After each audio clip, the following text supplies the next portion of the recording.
आपने कभी सुना है 14 लोक? ये कोई कहानी नहीं, बल्कि एक गहरा आध्यात्मिक रहस्य है।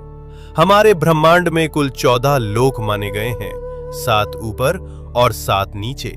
ऊपर के 7 लोक, इन लोकों में आत्मा ऊंचाई की ओर बढ़ती है, ज्ञान, शांति और मोक्ष की दिशा में। भूलोक, ये वो लोक है जहां हम सभी मनुष्य रहते हैं। इसे मृत्युलोक भी कहा जाता है, क्योंकि यहाँ जन्म और मृत्यु का चक्र चलता रहता है। भूवरलोक, ये लोक भूलोक और स्वर्गलोक के बीच स्थित है। ये ऊर्जा रूपों का क्षेत्र है जो भौतिक और दिव्य लोकों को जोड़ता है। स्वर्गलोक, देवताओं का लोक, जहां इंद्र और अन्य देवता निवास करते हैं। अच्छे कर्म करने वालों को मृत्यु के बाद इसी लोक में स्थान मिलता है, जहां सुख, संपत्ति और आनंद की अनुभूति होती है।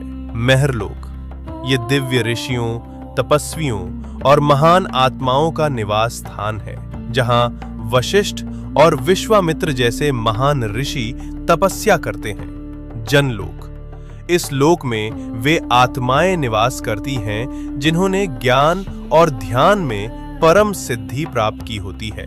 यहाँ के वासी ब्रह्मा जी की लीलाओं में लीन रहते हैं। तपलोक, अत्यंत शक्तिशाली तपस्वियों का स्थान, जो शरीर से परे केवल चेतना में स्थित होते हैं। ब्रह्मलोक, यह अंतिम लक्ष्य है, जहां केवल सत्य है, मोक्ष है और ईश्वर का साक्षात्कार होता है। इन ऊर्ध्व लोकों में आत्मा का जाना मतलब है धीरे धीरे शुद्ध और जागरूक होना। अब बात करते हैं नीचे के 7 लोकों की। यहाँ भोग, मोह और भ्रम ज्यादा होता है। अतल लोक, राक्षसों और मायावी शक्तियों का घर। वितल लोक, जहाँ कामनाएं और भोग हावी रहते हैं। सुतल लोक, राजा बलि का लोक। वे दानवीर थे, लेकिन उनमें अहंकार भी था। रसातल लोक, जहाँ भ्रम, लालच और अज्ञान का घना अंधेरा है। तालातल लोक, छल, धोखा और झूठ से भरा हुआ लोक।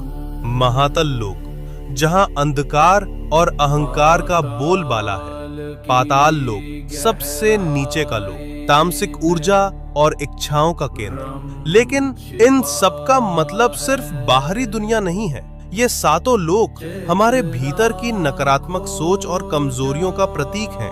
तो जब हम सच्चाई, भक्ति और सेवा में लगते हैं, हम ऊपर के लोकों से जुड़ते हैं, और जब हम लालच, मोह और गुस्से में फंसते हैं, हम नीचे गिरते हैं। सोच बदलो, लोक बदल जाएगा।